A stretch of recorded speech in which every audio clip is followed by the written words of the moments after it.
Saya,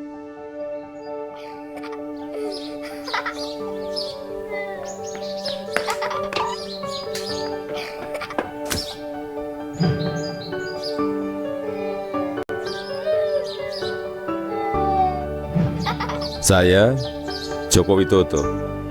Ini adalah kisah masa muda saya sewaktu memulai perjalanan hidup. Ini saya waktu kecil. Saya berasal dari kota Solo, Jawa Tengah. Saya anak sulung dari 4 bersaudara. 3 adik saya semuanya perempuan. Saya berasal dari keluarga biasa.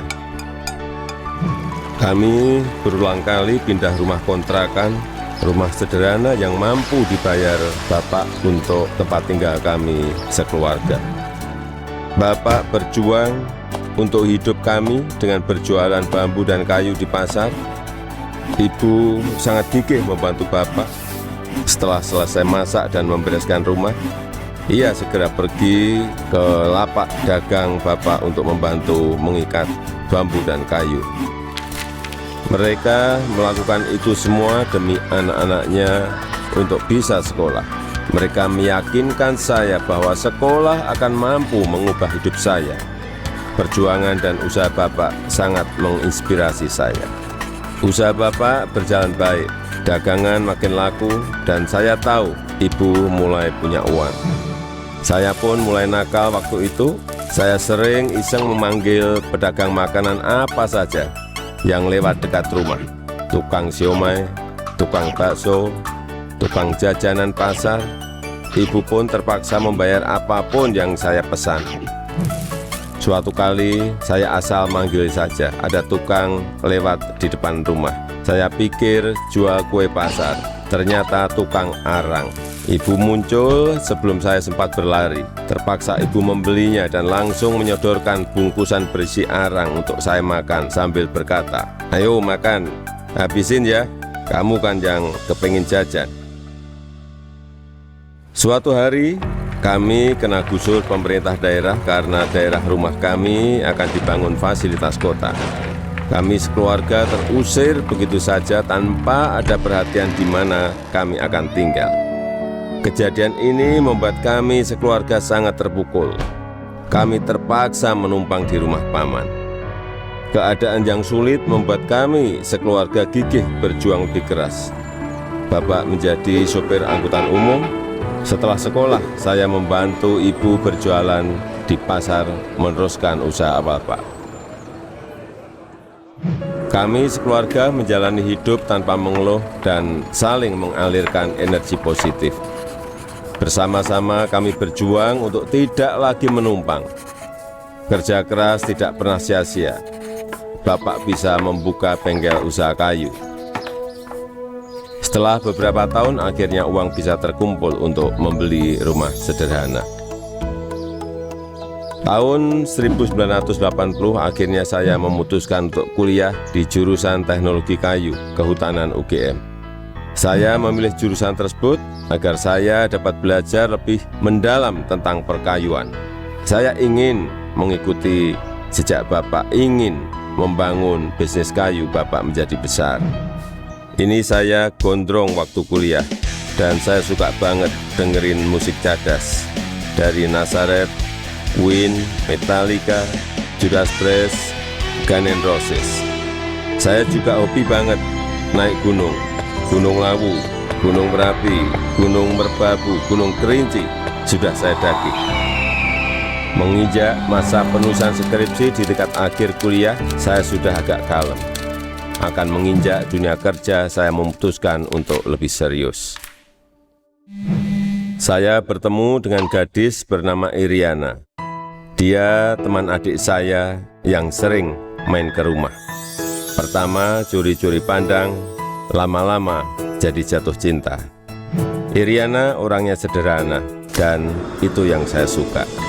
Pacaran waktu itu berat di ongkos tapi ringan di hati.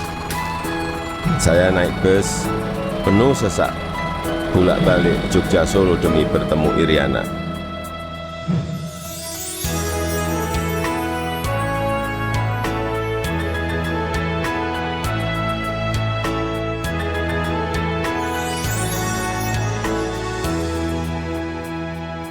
Lulus kuliah tahun 1985, saya melamar ke sebuah perusahaan kertas di Aceh. Setelah diterima, saya baru tahu akan ditempatkan di hutan rimba. Pekerjaan saya adalah mempersiapkan persemaian pinus untuk kemudian ditanam di lapangan di hutan-hutan yang gundul. Beberapa bulan setelah itu saya kembali ke Solo untuk menikahi Iriana dan menyiapkan keberangkatan kami ke Aceh. Masa awal pernikahan kami berada di dalam hutan rimba selama 2,5 tahun. Pada tahun kedua, Iriana sudah dalam kondisi hamil dan kita memutuskan untuk melahirkan anak pertama kami di Solo. Kembali ke Solo, mulai ikut paman bekerja di pabrik mebel untuk mencari pengalaman. Di sini saya belajar banyak tentang bagaimana menjadi pengusaha yang baik. Semua posisi pernah saya lakoni, di produksi, di pemasaran, semuanya pernah saya alami.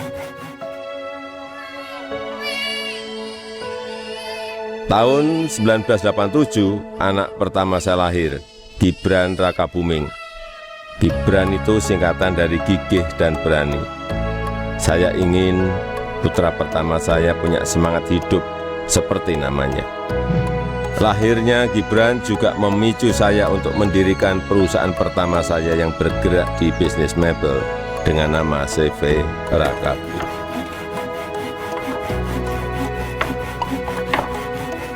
Tapi ternyata menjadi pengusaha bukanlah sesuatu yang mudah.